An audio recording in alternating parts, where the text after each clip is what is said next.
Hi అండి, welcome back to my channel. ఈరోజు recipe summer special మంచి రెసిపీతో మేము ముందుకు వచ్చా. మీ ఇంటికి ఎవరైనా గెస్టులు వచ్చినప్పుడు ఒకసారి ఇలా చేసి పెట్టండి, మీకు ఫిదా అయిపోతారు. ఇప్పుడు ఒక బౌల్ తీసుకొని 1 టీ స్పూన్ సబ్జా గింజలు వేసుకొని కొన్ని వాటర్ పోసుకొని ఒకసారి కలుపుకొని పక్కన పెట్టుకోవాలి. ఇప్పుడు మరొక బౌల్ తీసుకొని 3 టీ స్పూన్ల సగ్గు బియ్యాన్ని వేసుకొని ఒక హాఫ్ అన్ అవర్ నానబెట్టుకోవాలి. స్టవ్ పై మరొక బౌల్ పెట్టుకొని 1/2 లీటర్ పాలను పోసుకొని మరిగించుకోవాలి. మరో స్టవ్ పై ఇంకో బౌల్ పెట్టుకొని 2 గ్లాసుల వాటర్ పోసుకొని మరిగించుకోవాలి. ఇలా మరుగుతున్న వాటర్లో మనం ముందుగా నానబెట్టుకున్న సగ్గు బియ్యాన్ని వేసుకొని ఒకసారి బాగా కలుపుకోవాలి. ఇలా మధ్యలో కలుపుతూ సగ్గు బియ్యాన్ని ఉడికించుకోవాలి. ఇలా మధ్యలో కలపడం వల్ల సగ్గు బియ్యం అనేది అడుగు మాడిపోకుండా ఉంటుంది. ఇప్పుడు మనం మరిగించుకున్న పాలను ఇందులో పోసుకొని మరొకసారి కలుపుకోవాలి. సగ్గు బియ్యం నానబెట్టుకున్నాం కాబట్టి తొందరగా బాయిల్ అయిపోతుంది. ఇందులో 1 కప్పు షుగర్ వేసుకొని మరొకసారి బాగా కలుపుకోవాలి.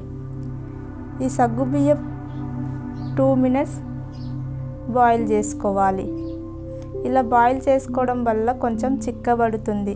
ఇలా చిక్కబడిన తర్వాత ఒక బౌల్ తీసుకొని 2 టీ స్పూన్ల కస్టర్డ్ పౌడర్ వేసుకొని కొన్ని పాలు పోసుకొని చక్కగా కలుపుకోవాలి. ఉండలు లేకుండా సాఫ్ట్గా ఈ కస్టర్డ్ పౌడర్ని కలుపుకొని మరుగుతున్న పాలలో ఈ కస్టర్డ్ పౌడర్ వేసుకొని ఒకసారి బాగా కలుపుకోవాలి.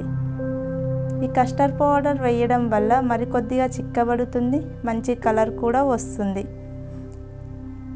ఇప్పుడు కొంచెం చిక్కబడుతుంది. ఇందులో 1 టీ స్పూన్ ఇలాచీ పౌడర్ వేసుకొని మరొకసారి బాగా కలుపుకోవాలి. చిక్కబడిన తర్వాత స్టవ్ ఆఫ్ చేసుకొని పూర్తిగా చల్లారిన తర్వాత 1 అవర్ ఫ్రిడ్జ్లో పెట్టుకొని మళ్ళీ బయటికి తీసుకొని మనం కట్ చేసుకున్న మ్యాంగో ముక్కల్ని ఇందులో వేసుకోవాలి.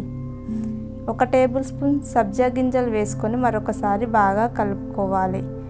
మనం సన్నగా కట్ చేసుకున్న డ్రై ఫ్రూట్స్ని కూడా వేసుకొని బాగా కలుపుకోవాలి. ఇలా కలుపుకున్న తర్వాత ఒక గ్లాస్ తీసుకొని ఈ పాయసాన్ని అందులో పోసుకోవాలి. చూడండి, రెడీ అయిపోయింది.